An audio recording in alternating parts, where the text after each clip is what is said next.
다윗은 거기에서 떠나 아둘람 굴속으로 몸을 피하였다. 그러자 형들과 온 집안이 그 소식을 듣고 그곳으로 내려가 그에게 이르렀다. 그들뿐만이 아니라 압제를 받는 사람들과 빚에 시달리는 사람들과 원통하고 억울한 일을 당한 사람들도 모두 다윗의 주변으로 몰려들었다. 이렇게 해서 다윗은 그들의 우두머리가 되었는데 400여 명이나 되는 사람들이 그를 따랐다.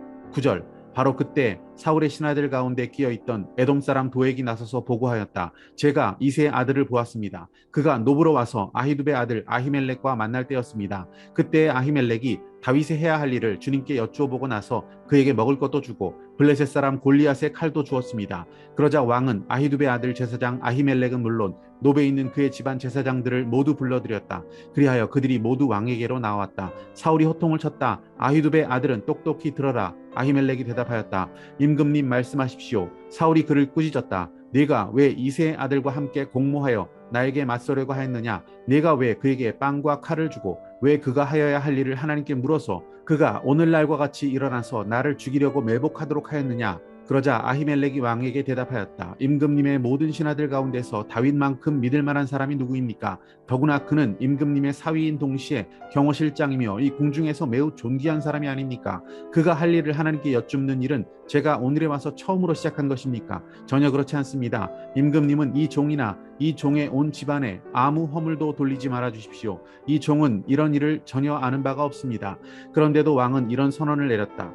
아히멜렉은 들어라. 너는 어쨌든 너의 온 집안과 함께 죽어 마땅하다. 그리고 왕은 자기 곁에 둘러서 있던 호위병들에게 명령하였다. 너희는 당장 달려들어 주님의 제사장들을 죽여라. 그들은 다윗과 손을 잡고 공모하였으며 다윗이 도망하는 줄 알았으면서도 나에게 귀띔해 주지 않았기 때문이다. 그러나 왕의 신하들은 손을 들어 주님의 제사장들을 살해하기를 꺼렸다. 그러자 왕이 도액에게 명령하였다. 내가 달려들어서 저 제사장들을 죽여라. 그러자 에돔 사람 도액이 서슴없이 달려들어서 그 제사장들을 죽였는데 그가 그날 죽인 사람은 모시에봇을 입은 제사장만도 85명이나 되었다. 사울은 제사장들이 살던 성읍 노베까지 가서 주민을 다 칼로 쳐 죽였다. 그는 남자와 여자, 어린이와 젖먹이, 소떼나 나귀떼나 양떼를 가리지 않고 모두 칼로 쳐서 죽였다. 할렐루야, 아름다운 새날입니다. 다윗은 놉이라고 하는 땅에서 자신의 목숨을 부지하기 위해 거짓말을 한 적이 있었습니다.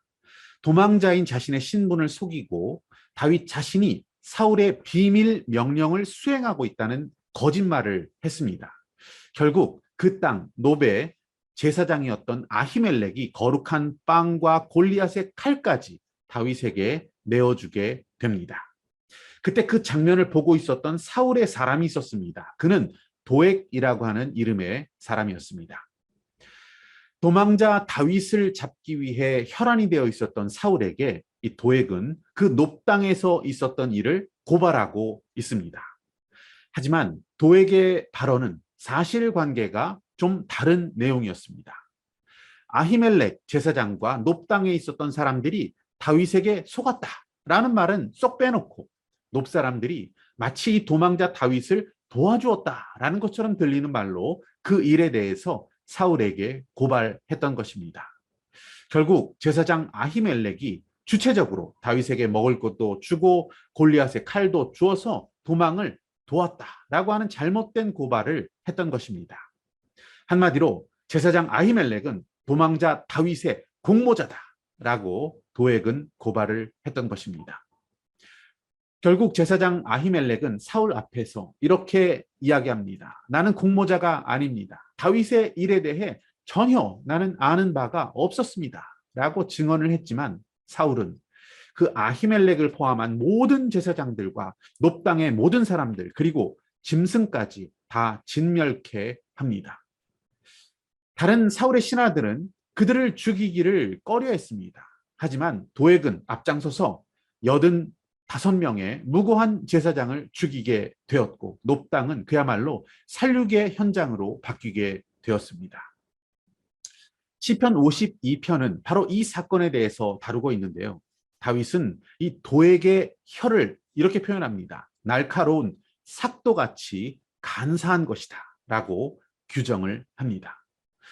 도액은 사울 왕에게 환심을 사고 또 자신의 충성심을 보이기 위해서 과장되고 거짓된 증언과 비난으로 수많은 사람들의 피를 흘리게 했습니다.